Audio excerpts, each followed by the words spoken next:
dafa jot nag ñu moom suñu bopp. Afrique ba léegi seen indépendance des na. seen indépendance des na. dootuñu fi nangu fii Sénégal ku ñu noot. suñuy maam dañoo xeex ba sonn ñii xeex nañu ak armes ñii xeex nañ ci diine gi pour ñu bañ ñu noot ñu ñoom ñu ñëw jëlaat suñu réew delloo ko tubaab yi ñu noot ñu.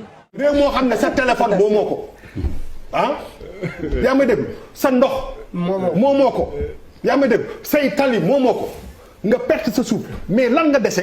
dañ ñoo noot te suñu xel yi la ñu noot ba noppi Afrique dañ ñoo noot ba créer ci ñun benn complexe dominé. seen indépendance économique. seen indépendance économique. indépendance politique. yooyu yëpp amuñu ko. te ñaar yi buñ ko amul amuñu dara. lu ñu dal ñoom ñoo ñu ko teg te suñuy maam ba tey. waay àdduna yëpp mënul yeewu nag ba mu des Afrique. Lorsqu'on dit que l'Occident et maintenant certaines nations d'Asie ont pillé l'Afrique, ce n'est pas une vue de l'esprit, c'est une réalité criarde. Lorsqu'on dit qu'elles continuent de le faire, c'est encore vrai, puisque les faits sont là, clairs et têtus. dañu bootu trop ci gannaaw tubaab yi. dañu bootu trop ci gannaaw tubaab yi. ànd mën na am. ànd sax mën na ne. waaye dëkk ci bootu. mënul ne. ñi nga xam ne dañ leen nootoon ni ñun ñu fexe ba moom seen bopp te tey ñoo noot àdduna Amérique ci la bokk Chine ci la bokk Inde ci la bokk keneen ak keneen ci la bokk Afrique rek ngay gis ni ba léegi ñun rek la ñu noot dafa mel ni ñun rek a yeewoogul ba kañ. xam nga lan mooy dëgg bi il faut qu'on crée la rupture avec ces gens-là parce que les relations ne sont pas saines.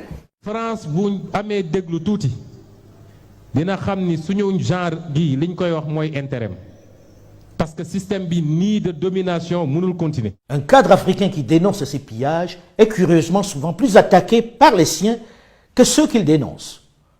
Pourquoi il ne parle que maintenant? Il s'est aussi enrichi, non? Peut-être. Mais il a le courage de rompre l'omerta, de briser la loi du silence. Et si nous le lapidons, la règle du silence s'installera à jamais. dafa jot nag ñu moom suñu bopp di décider suñu bopp. Être libre, être indépendant, décider par nous-mêmes. Le vrai sujet, c'est notre souveraineté. am suñu sañ-sañu bopp moom suñu kopparu bopp.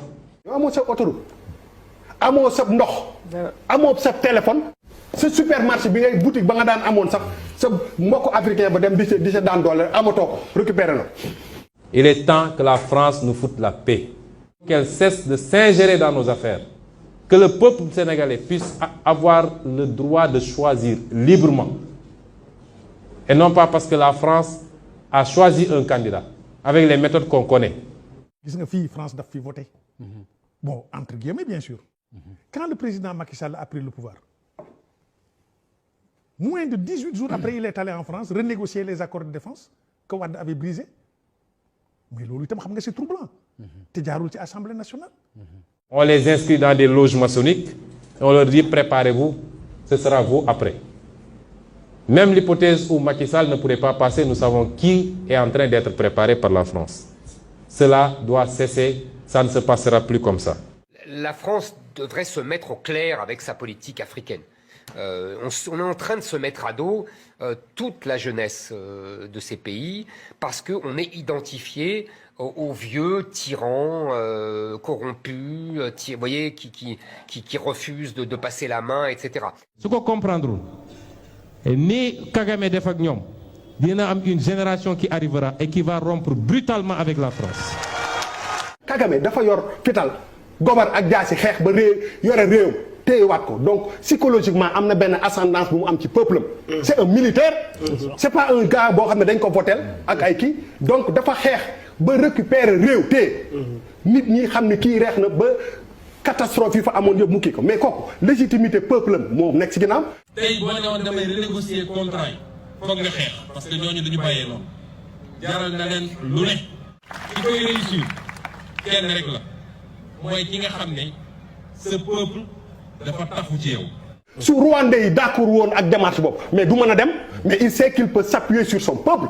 mooy ki nga xam ne looy def wax koog sa peuple ñu xam fan nga nekk fan nga bëgg a jëm ak lan nga bëgg a def bu boobaa boo leen woowee ci résistance dinañ gën résister. ñoom li ñu soxla ñun li ñu am yëpp mu war ñu développer ñoom ñu ngi ci teg seen loxo. On vole leurs ressources, mais on ne veut pas d'eux chez nous. Est-ce que ça c'est normal? D'accord? Vous voulez pas des Africains, mais vous voulez de leurs hydrocarbures. na jën gi ñëw na or bi ñëw na pétrole bi ñëw na zircon bi ñëw waaye yéen bu leen ñëw immigration bëgguñu ko loolu mooy logique tubaab bi c'est simple lépp lu ngeen am ci alal soxla nañ ko na ñëw waaye yéen des leen fa.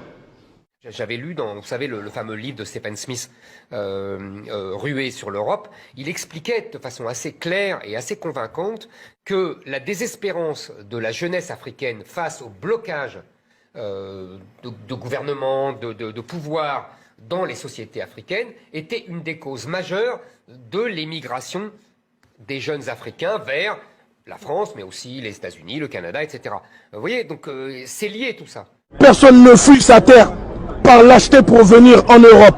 Les gens viennent ici parce que vous financez les armes dans leur pays. naafeq gi nekk ci France nee nañu mere nañu Maliens yi parce que dañu interrompre processus de transition. waaye Tchad nee nañu bravo doomu Idriss Déby bi te kooku dafa interrompre le processus constitutionnel. C'est-à-dire que le double discours français se voit. C'est-à-dire d'un côté, on fait des beaux discours sur la démocratie et de l'autre, on soutient bien souvent des tyrans, dictateurs, corrompus, etc. Sonko protège les intérêts du Sénégal. Parce que protéger ses intérêts, c'est pas dire contre quelqu'un d'autre.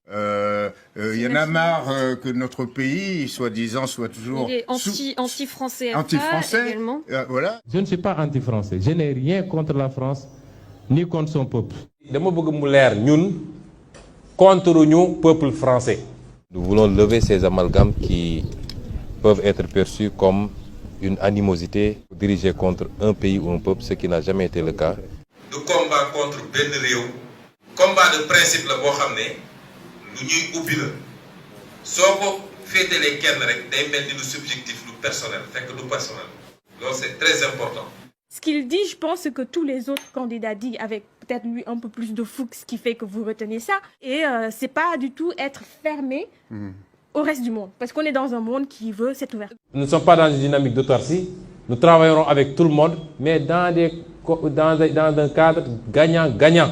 Il faut mu doon ci loo xam ne ñoom dañuy gagné yow da ngay gagné waaye bu féetee benn boor rek te de jamonoy maamaat ba léegi nag dafa féetee benn boor kooku amul njëriñ.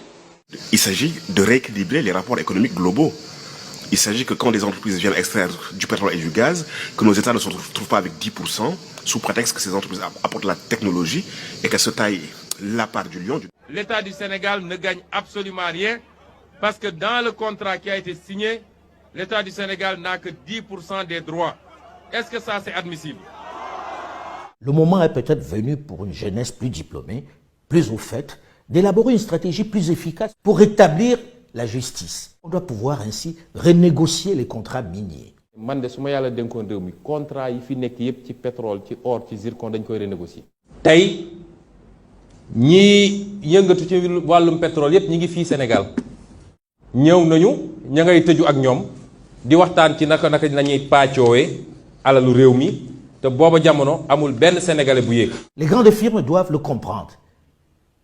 Si elles ne veulent pas se faire éjecter par la jeunesse qui est bouillonnante et moins patiente que leurs parents et aînés, elles doivent s'asseoir à table et négocier. Ku bëgg di nga renégocier ku bëggul di nga renégocier. Pétrole Sénégal, gazu Sénégal, zircon Sénégal, géeju Sénégal, sénégalais yi ñoo ko moom. te bu soobee yàlla lépp luñ ci def ci loo xam ne waruñu koo def dinañ ko renégocier parce que nag askan wi sonn na loolu ba kañ. Il ne s'agit de chasser personne. Il ne s'agit pas de s'enfermer. Nous travaillerons avec tout le monde. Nous sommes au XXIe siècle quand même, avec un monde ouvert. Tout ce que nous exigeons et que nous voulons appliquer, c'est un partenariat beaucoup plus juste, beaucoup plus équilibré, qu'on gagne mieux, nos partenaires gagnent également. C'est seulement dans ces conditions-là que nous pouvons corriger et avoir les moyens de construire notre propre développement et avoir un progrès qui bénéficie à nos peuples. Li Macky Sall def moo nguuram di jaay suñu ressources naturelles ci caaxaan ci Mali foro. Ils doivent être jugés et condamnés, notamment les plus diplômés, qui avaient bien conscience de ce qu'ils vendaient à leur pays. Parce que dans un pays où les gens dañu bëgg seen réew dem du ñu jël 80 hectares à Diamniadio fii jël 51% di ko jox une société étrangère duñ ko def état bi day accompagner processus bi ba kii pour wóor que ni intérêt waa dëkkam dañ koy am te loolu ci approche yi la te pendant bu ñuy signer affaire yi y a des intérêts crypto personnels yu ñuy jiital. Ils sont défendus, oui. parce que ku ñëw andi ay mallette d'argent joxe ñu signeel ko li mu bëgg. loolu moo fi nekk moom la ñuy dund boobu ba tey ku fi ñëw di ubbi entreprise ñu ci gën a bëri avec complicité ay nit yoo xam ne dañu yor bic yor signature mu lor ay nit. Il est temps que l'Afrique se réveille et que nos peuples puissent bénéficier de leurs ressources naturelles. La nouvelle génération y tient et elle a les moyens de tenir tête. Notre génération dafa war a jël responsabilité. Nous ne sommes pas contre la France, mais nous sommes pour le Sénégal. bu ko comprendre nag dina fi jóge ci anam goo xam ne du ko neex. À bon entendeur, salut.